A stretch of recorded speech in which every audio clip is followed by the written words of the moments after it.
Hello, ladies. I'm Catherine McKinley, and I get the honor of introducing the conference. So CodeS was created a couple years ago because a lot of us are on teams with mostly men, and we forget that there are lots of us, and that we can get together. And also, women are leaving the industry at a higher rate than men, so we want to stop that and help people have some shared collective experience on how to keep progressing through your career. And so we have a great selection of very successful women at all ranges of their career here today and tomorrow. This is our first two-day event, so give us feedback if you'd rather have one day or two. We're interested in your feedback on that. So I'm in Microsoft Research. I'm a principal researcher.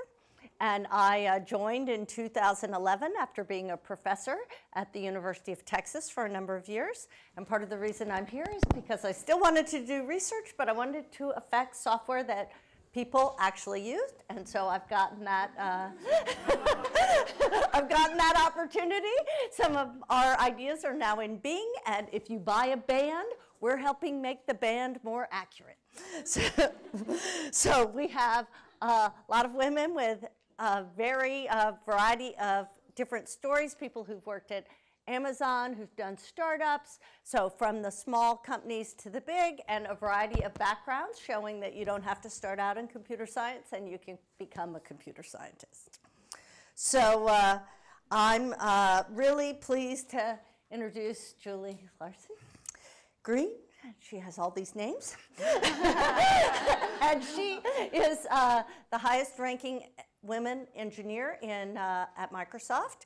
And she started with a small team, and every team she was on, the software was awesome and led to bigger and better projects that were very successful, and that's why she's where she is today. She just recently won the Anita Borg Women of Vision, so congratulations. And she'll officially get the award at Grace Hopper. If you want to go watch at Grace Hopper, she'll be welcome. And she's been here 22 years. So let's hear some more of her story. Thank you. And welcome, Julie. So she said we're going to hear from everybody at different stages of their career. So I think I'm on the back side of that side. I don't know. I've been here 22 years. That's a really long time. So what I thought maybe what I would do today, just talk about a little bit about how I got interested in technology and some of the things about me growing up that informed the way that I continue to work today. Some of the things that made me who I am, that I think helped make me successful inside this kind of male-dominated industry that we've been in, and then maybe gives us some clues about things that we can do to encourage young girls and women earlier in their career to take a chance on getting into a career in technology. And so I'll talk a little bit about my lessons I've learned as a leader throughout Microsoft and some of the tips I've learned to bring teams together. And I have had a long career working on every aspect of our business, from hardware, developer tools, operating system, Office, and now I'm working on services as the Chief Experience Officer inside of ASG. And so I've gotten to see the full stack and work with a large variety of people and technologies. My background is I'm a really small town girl. I grew up really close to the Canadian border, north of Bellingham. It's a small rural logging community. We were unusual because we didn't have a giant family. We grew up in a Catholic community with lots of families of lots of kids, lots of boys. I had two sisters. I had no brothers. And you lived in a rural area, so there wasn't really the opportunity to hire a lawn service or to get your car oil changed very easily. And so, as the oldest of the three girls, I just did the things that needed to be done around the house. I didn't have any brothers. So I was my dad's guinea pig on, we need to change the tire on the truck, and we need to change the oil, and we need to mow the lawn. And I remember him saying, you need to go mow the lawn. And we had this long creek in our backyard, and I had to mow into the edge of the creek. And he would tell me, don't slip and cut your foot off. So the whole time I'm like, why am I doing this? I wish I had a brother so I could give him all the stuff I don't want to do. And it wasn't really a choice for me on whether I could do it or not. I mean, it's just part of what you had to do to keep the family going, and you had to do your chores. And I wanted allowance because I wanted to buy the things I wanted to buy, like fun clothes and dolls and things. But it was just became part of who I was, just trying new things, even though I didn't really necessarily want to do them or want to be skilled in them. Overcoming my fears, giving it a try, bringing the aspects of me as a girl, integrating in them with aspects that were non-traditionally about girls, and really trying to blend that. So I had dolls. I just played with them in the sandbox with my Tonka trucks. And they went with me on all my adventures, and riding on my bike and my little fun pink basket with the doll sitting in the front, racing with the boys around the neighborhood. And it just became it's a very integrated life. I never really had the idea that boys do one thing and girls do the other. I was in a very small school. There weren't very many people in the advanced math class. My girlfriend, my best friend, and I were the only girls in that class. But there was only about 8 other people. So it wasn't, didn't seem dramatically different. So I think I've brought some of these lessons to the 22 years that I've had inside of Microsoft. Like, give it a try. Whenever anyone tells me, I'm pretty sure you can't do that, I'm like, oh yeah, I can. Let me show you. And I had a lot of encouragement growing up too. I remember coming home from school and telling my dad, hey, I think I want to be a paralegal. He just looked at me and said, why not a lawyer? I went, oh yeah, why not? And so I got pushed to try and reach outside my comfort zone, by mowing the lawn. First car I learned to drive was a big F-150 pickup, stick shift. That's super hard, but I'm glad I have that skill now. At the time, I was jealous. I wanted to learn in an automatic small car, but the choice for me was giant station wagon or pickup. So, and so I think getting not even the confidence, because I was scared, but actually pushing myself to go and try those things and starting to overcome them and see that I wasn't going to cut my foot off, that I could actually figure out how to mow the lawn and do a good job, not scalp the yard on the way down, that I would be more willing to try new things and more willing to think I could figure out a way to overcome. So you need to take those risks. You need to try the things that the other people say can't be done, or the things that push you out of your comfort zone. The things I like to, run towards the danger, I guess, is the way to put it. So instead of backing away or shying away from it, I want to jump in and see what I can do to help and see what I can do to make a difference. And so that's the attitude that I brought to the kinds of work that I've done inside of Microsoft. They said reinventing menus and toolbars couldn't be done. We did the ribbon. That was a fun project to try to convince people that we need to change away from the old standard way of doing things. And that kind of risk-taking or calculated risk-taking and it's been a big part of how I think about my career. What's the goal? What's the thing we want to deliver? And then what is the challenge that I can help to overcome and persevere through that? But of course, you don't do those things alone, and you don't always do them easily, right? You kind of put yourself out there. Like anytime you're designing a product, you are putting out a little bit of you and what you think in front of other people. And that makes you really vulnerable. And I've learned that vulnerability is a strength. If you're willing to give and be vulnerable, give part of yourself to someone else, then they will do the same in return. It makes working together so much easier.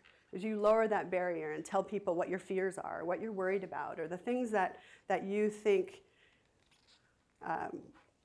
might happen if you do the wrong thing. They have those same fears. So finding a way to have the common ground about what it is you're trying to achieve with customers and how you can collaborate by being willing to put yourself out there and take that risk is a lesson that's helped me a ton.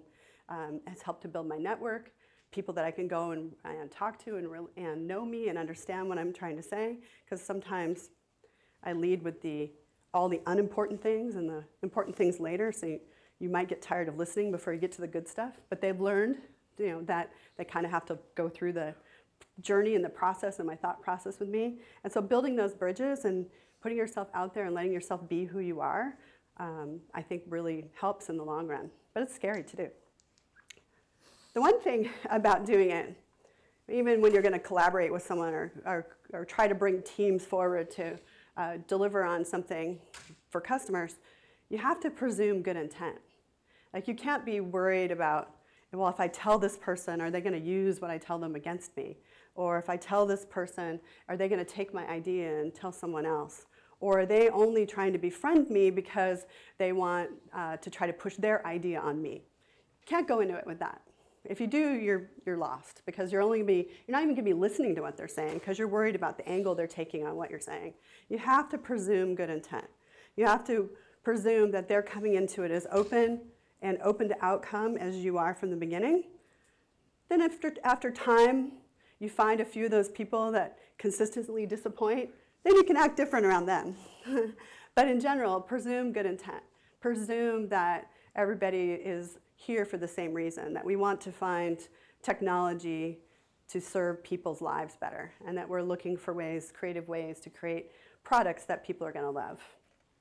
So, but when you're collaborating, it's really not about voting for what everybody thinks is easiest or best to do. It really is about fighting for what matters. Because there was a small nucleus of people that thought building the ribbon was a good idea. If we would have voted with the Office team in large of whether we should have done it or not, it would have been a resounding no. But the product went on to be some of the best-selling versions of Office after that. And so we did a good thing. We did the thing that made it more accessible to people and improved the business and improved the products. But you had to fight for what you thought mattered. So of course, when you're fighting for what matters, you think maybe it depends on what your position in the organization. Well, I can't fight for what matters because I am not the boss, or I'm not in charge of this project, or I'm not the vice president. I'm not the one that has to explain it to the SLT. That's not true. It's about the seat. It's not about the seat. It's about your ability to be tied together the goals of what we're trying to do with our product and bring together a coalition of people that are like-minded about the problem that you want to go solve. And you can do that from any seat. And it's a skill to practice, and it's a skill to use as you grow your leadership skills. I call it concentric circles of buy-in. Whenever you have a good idea that you think is a good idea and you're kind of scared to put it out there, tell your best buddy at work your idea and ask them to tell you how they can make it better, or what the things are that people would say about it that are negative. Find out what that's about in a safe environment. Once you feel like you've incorporated that feedback and you know how to either address the negative feedback and incorporate the positive feedback, then you can tell the next set of people, and then the next set of people, and the next set of people. And you can do that from anywhere. It doesn't have to start on a top-down way. That's a bottoms-up approach to growing your influence and growing your leadership skills, is to practice that again and again on small scale, and eventually you get to do it on a large scale, like something like Windows, which I got to do. What I find is if you focus on people first, what are we trying to achieve for customers? What's the why?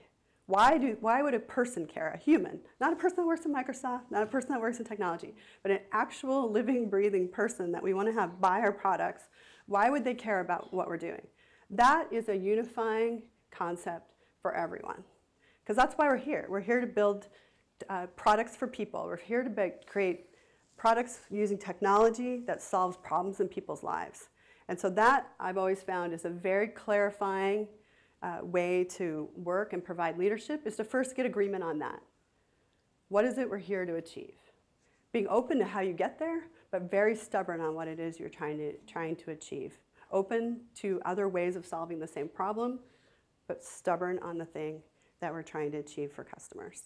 And then that'll get you a long ways in working together in teams and collaborating. Because a lot of times the disagreement on how to do something or a way to get there is because you have some information that the other person doesn't have, or they have some information that you don't have. Because if you think about our brain as a processor, we're all pretty smart. And so you get the same inputs in there, you have a more likely chance to get the same outputs. And so focus on that, focus on the people first experiences, lead with what we want to achieve for customers, And I think everything gets much easier and much better, and it's much more fun when you're talking about what it is we're going to build and how we're going to build it and building on people's ideas. That's the pre-canned part of the presentation. And now I'll open it up for questions, whatever you guys want to talk about. And we have a good half hour for questions. Yes, ma'am. Jason. Run, Jason. Oh, did I tell you I like to boss guys around, too? All right, who's got a question? Right here in the second row. Perfect. Please introduce yourself for each question. Okay. And say what you work on. Hi, Yuli. My name is Ina Arenas. I work for Office in the developer platforms. And what advice would you give to Yuli 20 years ago when she was starting her career? And what things will you tell her? Hey, this is something that you should do now that you're starting up. I think one thing that I would have told my younger self is not to think about my career as a progression like this. Not to worry about, it took me a while to figure out not to worry about that. Not to worry about the level and the title, and to focus more on what I was learning and what I was achieving and what impact I was having. And once I figured that out, which happened, because I worked at another company 7 years before I came here, I kind of had it figured out by the time I came to Microsoft, not to focus on those things. But I have to remind yourself every once in a while that it's about learning, it's about growing, and the rest comes. If you're focused on the learning and growing and impact, the rest of those things figure themselves out. So I never could figure out when they said, what do you want to be when you grow up? Do you want to be a GPM? Do you want to be a vice president? That was never what I wanted to be. I wanted to be a person that has impact on people's lives with technology. And so I think I would have liked to tell my younger self that. But she was a pretty determined girl in the beginning. My high school yearbook, which you guys have to remember this is a very long time ago, my school had one Apple IIe in the office that the secretary used. This little tiny school. I'd never used a computer in my life. My high school yearbook said that I wanted to get a master's degree in computer science and work at a computer company. And so I liked math. It was something that seemed like you could probably make good money at, and it seemed like it was very creative because you could just use your brain to come up with things to go do. And so I just decided that was what I was going to do. So I'm a fairly determined, person.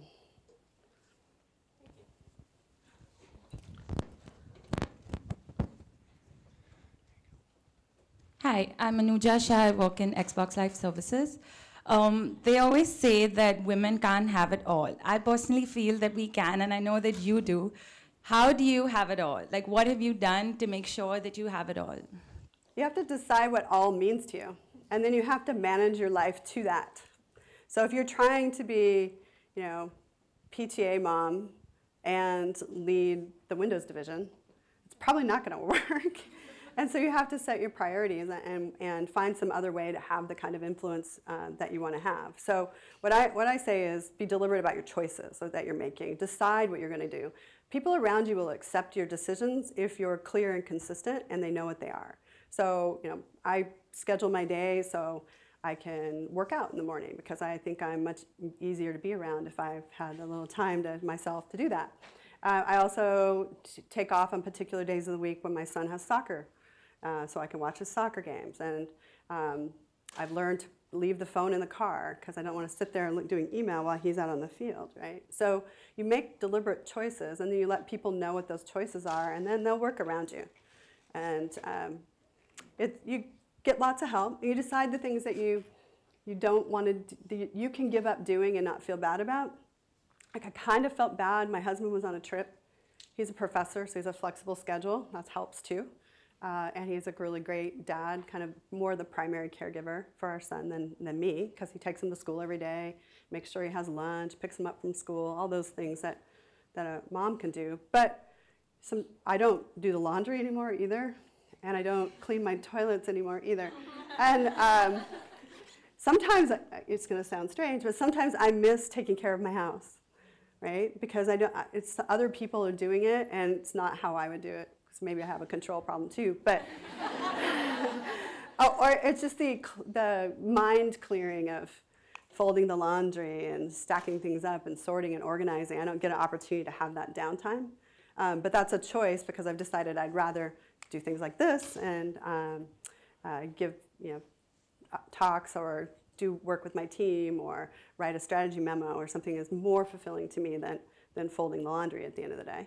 And so I just have to give that up. So having it all means deciding what you feel good about with your life and not letting other people decide that for you of what you think you should be.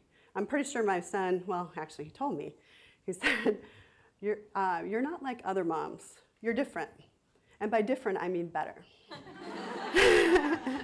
He's 14, so he's very sweet. And he and I have a great relationship. We play Xbox together. And we find time for each other. And I know that we had the relationship that I could only have hoped for, that I would hope I would have had if I would have stayed home and not worked or took a job with less responsibilities or less time necessary. So I feel good about my kids and my family and all that. And there's times when you doubt yourself, for sure. You just think about your choices, think about what you can give up, what you can offload to other people, what can you offload and not feel bad about, and then be clear about what those choices are. Hi, Julia. I'm Cal, and I've been a developer at Microsoft for 16 years, and now I'm at ASG. One thing I often hear is that confidence is more important than competence when you start to get to a certain point in the industry, right? So what is your advice in training people to get to that level, even though you know that you're competent in what you do, but you cannot project that confidence among your colleagues or your senior leadership? So how did you grow into that? What is your advice around that? I think what I did, because I wasn't comfortable, and it's only in the last couple of years that I've been comfortable even doing forums like this, like putting myself out there and talking about the challenges I've had or the way I think about things. And for a lot of times, I would just work from behind. Like I would work to create an idea, and then I would push other people out there in front and say, I was talking with so-and-so, and we talked about this. Why don't you tell them? And I wasn't worried about getting the credit. I was more worried about getting it done. Over time, the number of people that know that you're doing that gets larger and larger. And so they know, oh, well, Julie had that idea. I'm going to go ask Julie about that because she helped me with this other time. So if you give away, I call it, if you give away the power of who owns the idea, then you're the most powerful one because you're the one giving it away. And so I've never worried about being the front person. I kind of got forced into it over time. It's like, I don't want to stand here with a big bullseye on my forehead. But I'd rather have you do that. And I'll just puppeteer from behind. But I think over time you build your reputation as someone who has great ideas, not someone who just talks about ideas, and you bring other people into the mix. Sometimes it's safer to stand beside someone instead of out in front of someone. So that's kind of the technique that I use. Now there's times when it's frustrating because then maybe other people don't know that you're doing that, right? And that's where we have to create a system of it's about helping others be better rather than the person that's out in front. It's the teamwork. Kind of building on, hi, I'm Mary. Hi. I'm on the SharePoint OneDrive team. Awesome. And you kind of mentioned about how you faced adversity at first with the ribbon, and I'm sure there are many projects like that. How do you help rally a team, get everyone on the same page? And like, what's your strategy there when kind of everybody's sort of, I don't want to say against you, but really doubting the idea and the direction, and you know it's the right thing? Well, it's so much safer just to keep doing the same stuff, right? Just add new incremental features to what you're having. You probably would never get fired over that. So, because you can use measurement data to prove that it's the right thing to go do, and so the data told you to do it, or the customers that you surveyed told you to do it. It's not your accountability and your responsibility.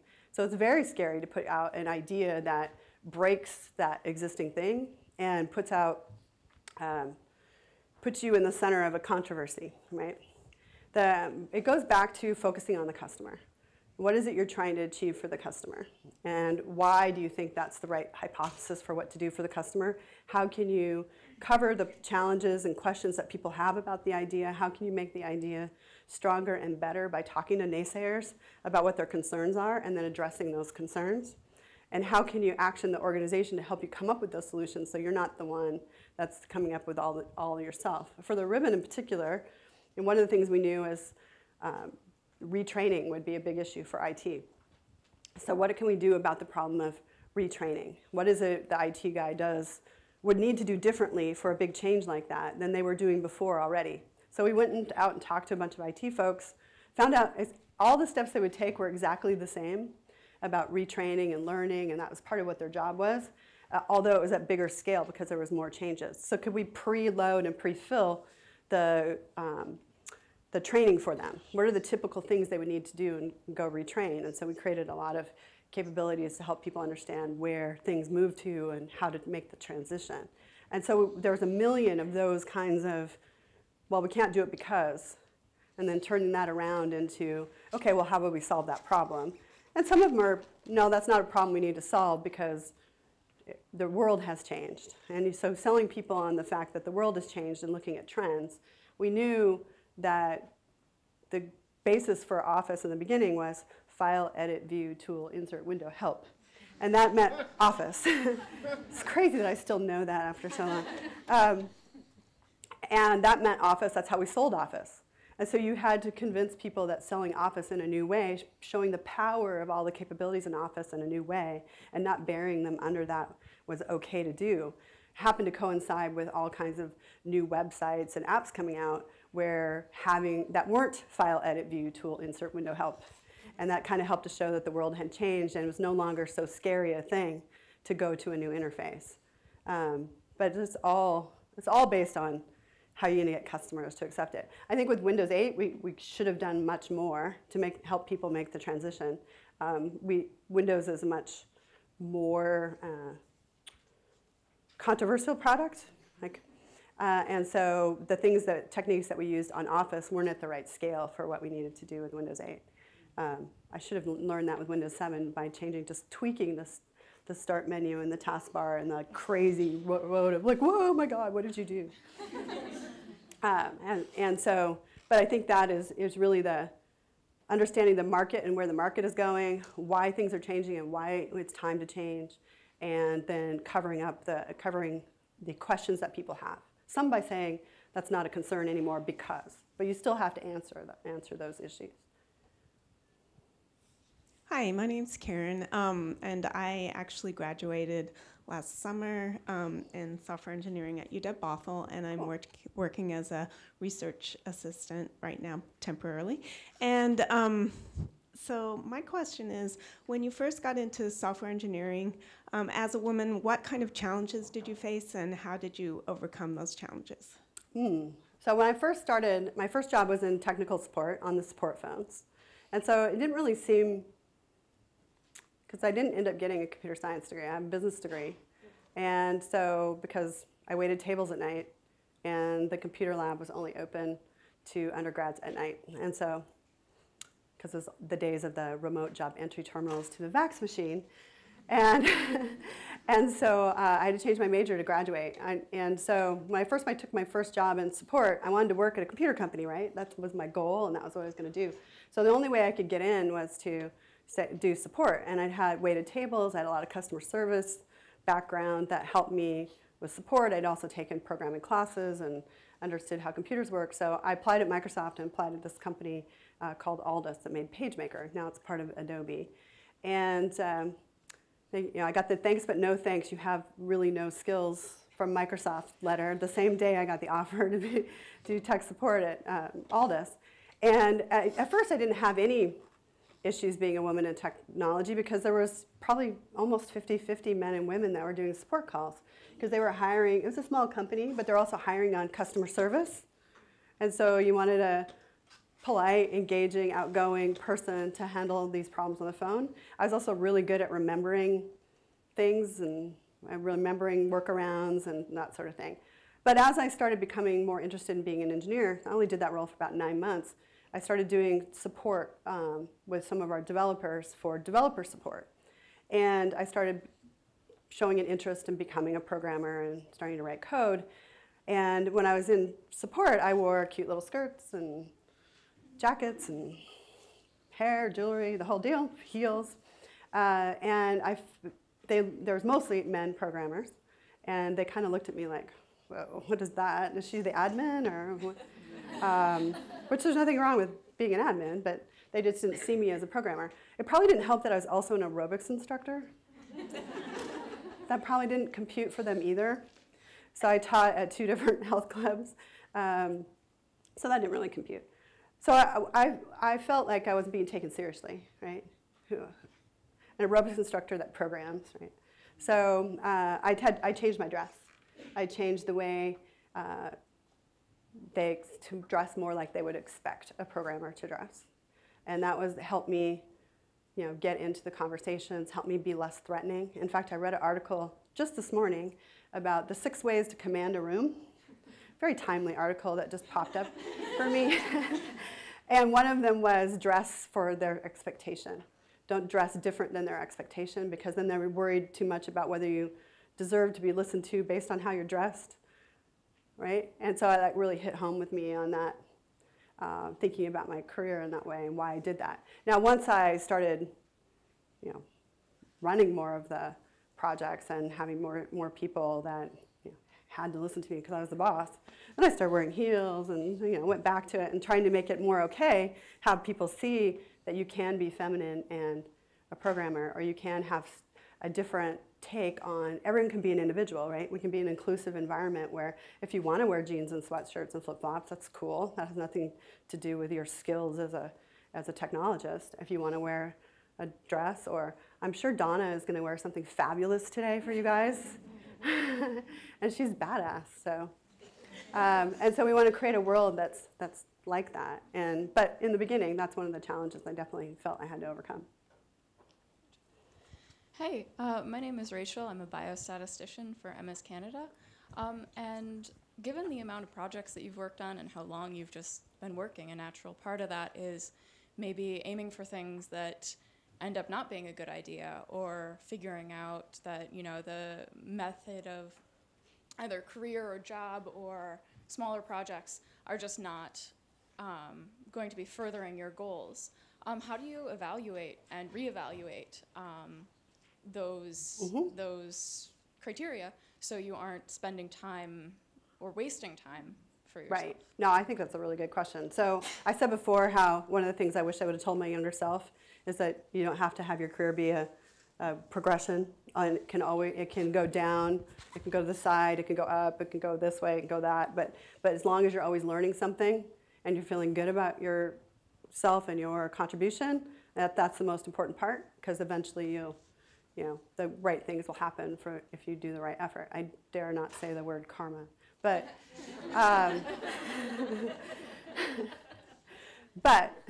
sorry. What I found is whenever I don't feel like I'm being myself and it's working, that's when I re-examine. So I've had jobs where I worked on Internet Explorer. I wasn't probably the best time of my life because it was just a culture that I couldn't break into. So I was a single mom. A lot of things happened late at night, and I came in and worked more of a normal day because I had responsibilities as a single mom. And I just couldn't be in the conversations. The way I communicated wasn't heard. I felt like I was trying to act like someone else. I wasn't being true to myself. It wasn't fun. I was unhappy. I was making progress and doing good work, and there's pockets of people that I really felt comfortable around. But overall, I just didn't feel like I was having to work too hard for the traction I was getting. And so I actively started looking for another opportunity, and one dropped in my lap to go run the front page team, which turned into the SharePoint team over time. But knowing what, I had to feel good about myself. And I found myself acting in ways that weren't true to me. I was becoming more of that, talking over people and having to get myself out and push myself into conversations. And so I found an environment where I could be me. And that always works better when you can find an environment where you can do the things you do and have that work. If it's not working, try something different. It's out there. I mean, there's the people, here's a little tip for that I've always felt in that same way. The people you work with are more important than the technology you work on. Right? The technology changes. I mean, I seriously have worked on so many different things, and each one of them I've learned a lot, and I've been able to contribute in different ways, but it's the people that you surround yourself every day are the things that make it fun to come to work. Yep, one right behind you, Jason. Hi. So I had a similar problem, and what happens is when you were in the group that didn't quite suit you, I lost a lot of self-confidence, and then to begin a job search from a place where you're in that lacking self-confidence. Can you talk about how to, sort of rally yourself to do what you did? Well, I told you the story about like having to mow the lawn and change the oil and all. I'm usually a fairly positive person and know I can figure it out, but you do have moments of self-doubt and like why I'm trying to change myself and I still can't make it work. But like any good relationship, you can't change them, you can only change yourself.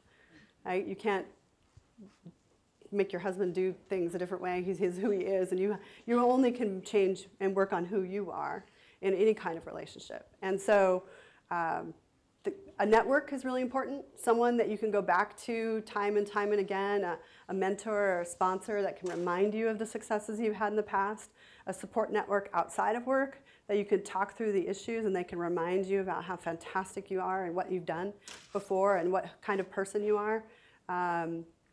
You collect those people in your life, collect that support system, collect from your old teams as you move to new teams.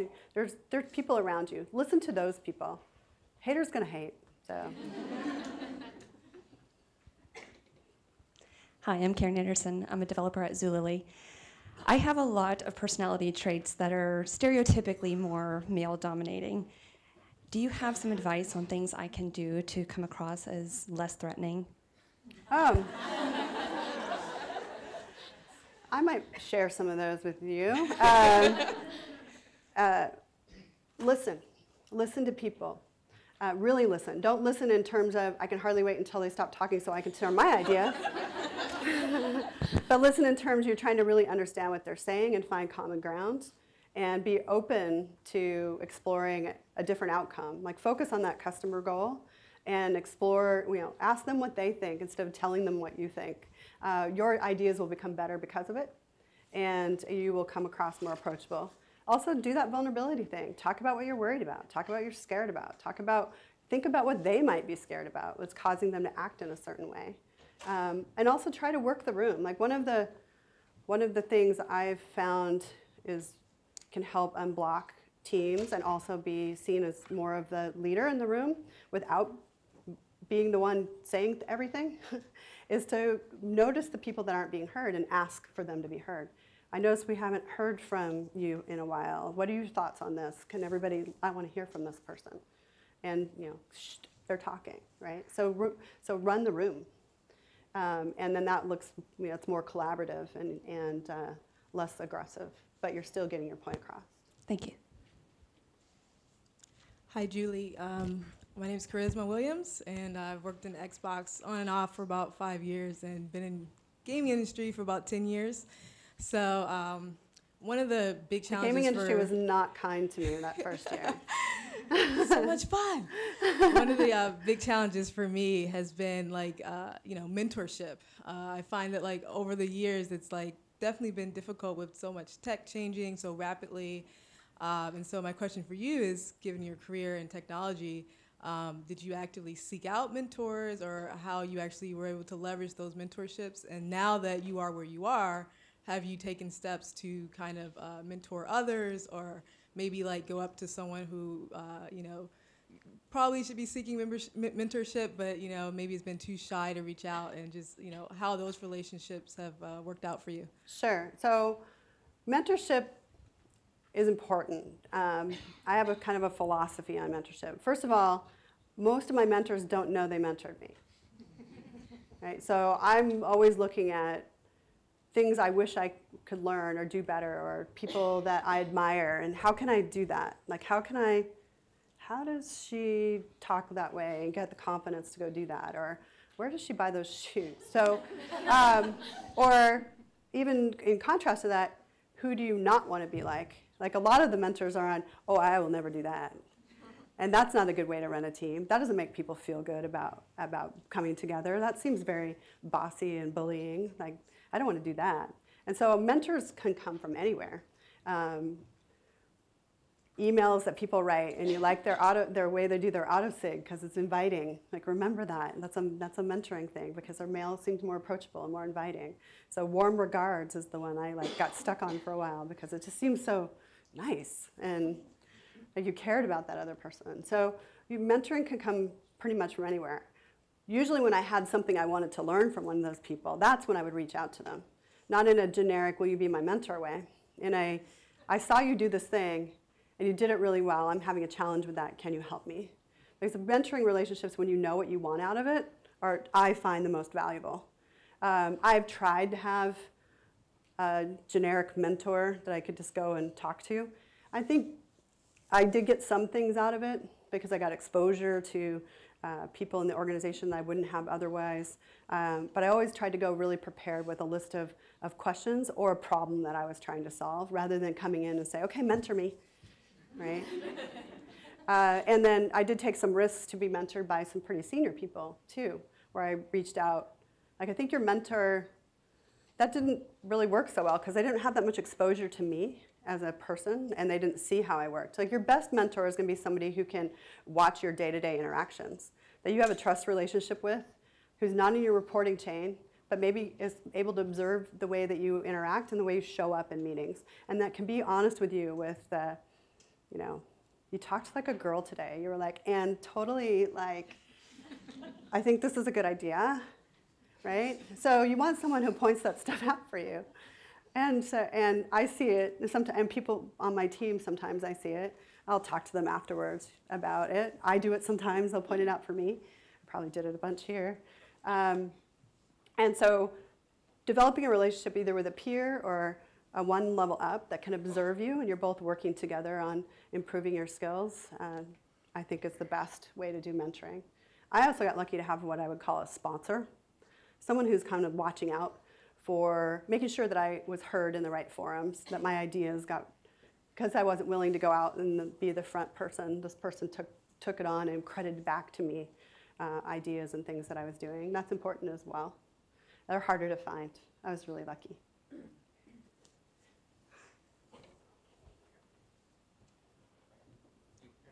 Hi. Oh, go ahead. Sorry. Hi, Julie. My name is Hi. Nikki Swedenko. I'm from Xbox Hardware Group. I have a question. Correct me if I'm wrong, but I'm guessing as you climb higher in the ranks, you're doing less and less hands-on work. So my question to you is, do you miss coding? Oh, do I miss coding? I haven't coded it for a really long time. The last shipping code in a product was during building the ribbon.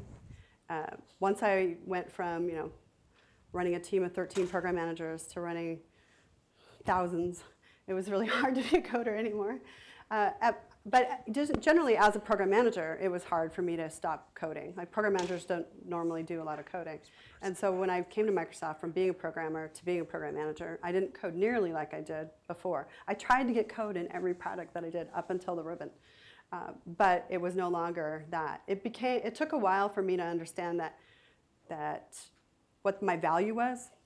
And because I wasn't tangible, I couldn't say, look, I hit F5 and this happened and now it works. Is it still F5? I don't even know. Yeah. Okay. I was the dev manager for Visual C++ and the PM lead for the IDE, so we kept that good. That was good. And it took a while to figure out what it is my role. Is my role just to do email and talk to people all day? What's tangible about that? And I've always found a way to be able to work on the vision and the direction of what we're going to build and the focus on the customer, and then reflect those goals back to the team so everybody can be working on that. And that is how I've made my kind of feel good about my part in the technology, because you have to stay abreast of what are the trends, what's happening, what's the existing technology look like, where do we want to go, what are happening with competitors, what are the customer needs, and then what should the plan be? What's the vision? What's the reason for doing it, and then how does the team get organized to deliver, and what does delivery look like, and how are we going to test it, and all that part, driving the team, becoming not a programmer of code, but a programmer of the organization. Is sort of how I started thinking about my role and how I could feel good about that. Because there's lots of things, I mean, it's a social experiment, right, building software. Except for people in the hardware team, there's more to that. But in general, it's just intellectual capital and personalities and people. And there's tons of debug scenarios to fix and getting people to work together and figuring out how to streamline the algorithms between people and teams. And a lot of the skills, the logic skills that you use in programming, I use, but just think about it in terms of people. But it was tough for a while to not feel like, see that thing, that button you click on, that was me.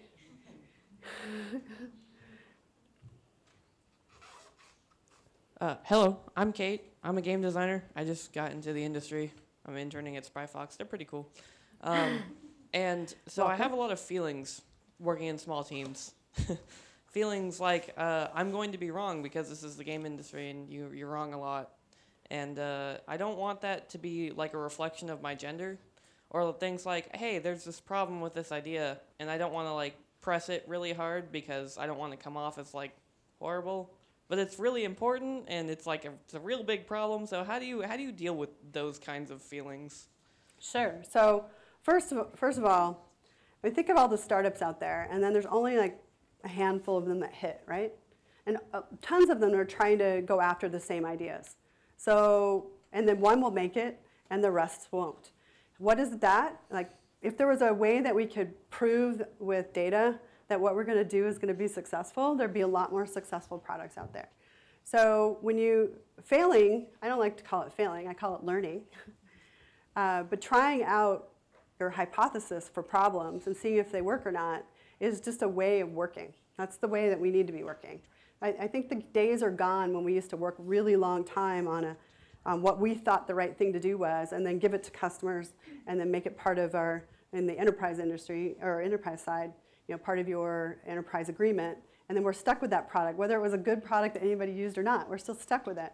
So trying things on a smaller scale, making sure we know that it works and has usage and traction is just the way that we should work from now on, and everything should be considered an experiment until it's not. And so these kind of experiments, or failing on problems, as you called it, is just, I think, normal. It should be normal, the way to think about it. And it's not associated with the person. It's just you're trying more solutions to the problem, and some of them will work and some of them won't. And that's just reality. On the problems that are going on that no one wants to hear about, you need to start from their point of view. Like, why don't they recognize that this is a problem? Does it mean that they look bad? Does it mean that they have to tell somebody they're not going to deliver on time? Does it mean that, what is it? Why is it people stuck? And so then if you can understand when they're sitting, then you can know how to have the conversation. Usually, you take that trusted person in the team and you say, I've been thinking about this. Do you think this is the problem?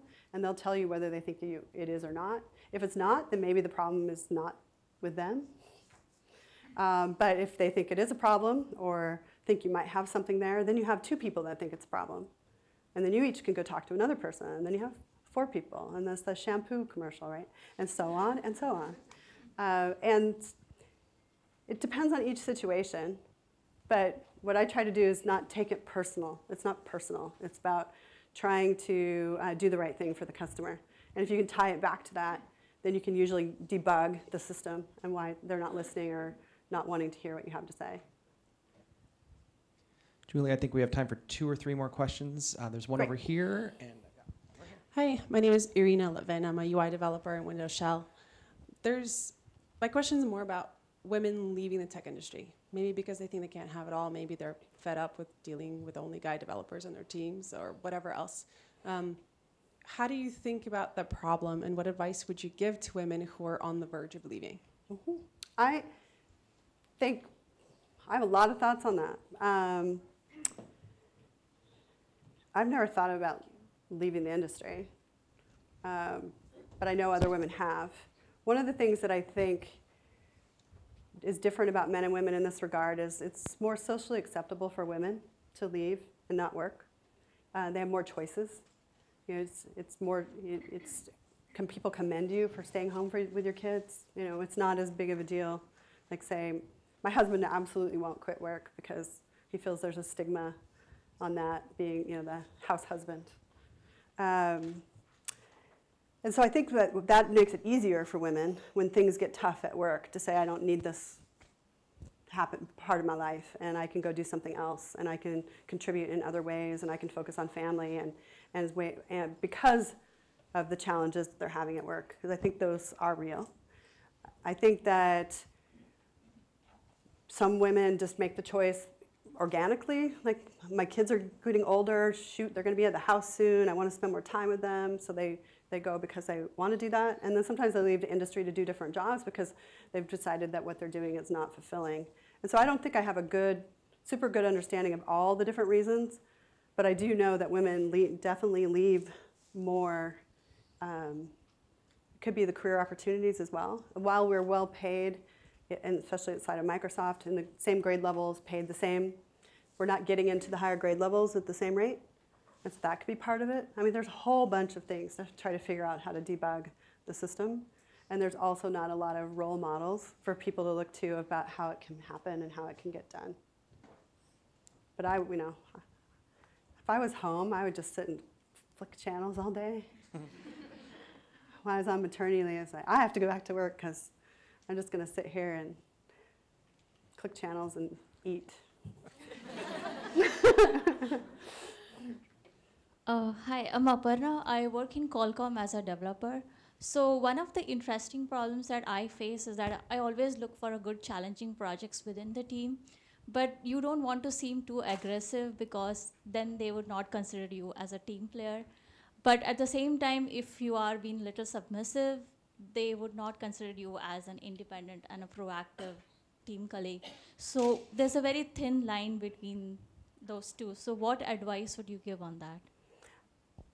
I would go back to bringing someone else along with you. Like stake out the idea and say you want to do it with this other person, or you want them to help you with it, or that you will do this piece and they should do that piece. Like make it a team thing from the beginning on how you think it should work and where you think you should go, and get them invested in the idea, and then try to build out from there. But you're right, it is a tricky line. I think the same thing happens for guys. Like it's a tricky line from being the leader and being the person who sucks all the air out of the room, right? So I think you have to play around with it based on the people in your group, and that you can do both. Like one project where maybe you are more out there with I think this and I think that and we should do this, and another project where I was talking to so-and-so and we felt that together we could do this thing. If you show multiple sides of yourself, you don't have to be one way all the time. Different situations warrant different kinds of you, right? You can only change how you act. You can't make them do something different. But they might do something different if you do something different. We have one more, or we're done? One more? One more? One more. Hi, I'm Reena. I work with Azure DocumentDB. My question to you is, we often talk about challenges that we have as women in the tech industry. But I'm sure that there are, being a woman also has its positive sides and kind of that differentiates us. What is one thing that, you would say helped you being a woman in the tech industry? You can't help but stand out, right? You're just not, one of those sea of programmers.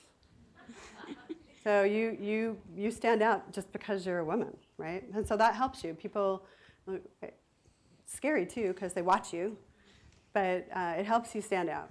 I think that's the main thing, main benefit. You get noticed. You get noticed, yes. And which is scary too, right? Because maybe you don't want to be noticed, or maybe they notice you at exactly the wrong time that you didn't want to be noticed, and now that's how they think about you the whole time, right?